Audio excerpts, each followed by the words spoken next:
滿懷地緣，寄到秀谷之後，真是作孽啊！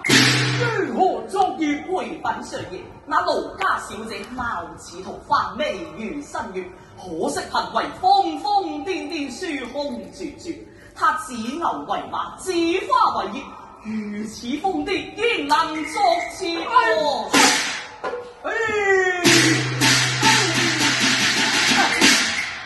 哎呀，你貪功之過啊！豈不聞花有妾不能採，果有婦不能擇啊！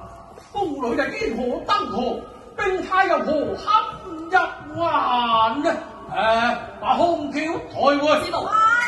今日我在秀谷下邊超容之事，正是日上中天之際，只見侍女以樹而歌，拈花自賞，並無瘋癲象跡啊！只覺秀色可餐。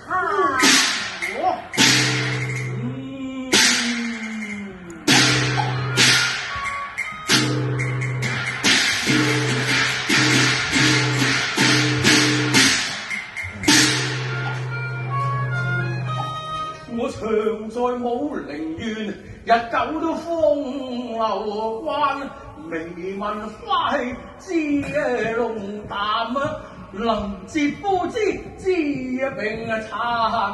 一說話佢知花為葉，風邪猛啊；一個話佢以樹而歌，聲熟閒。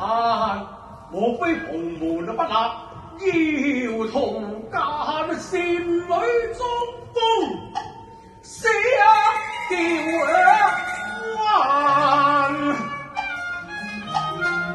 且把彩轎先迎善女回，再用風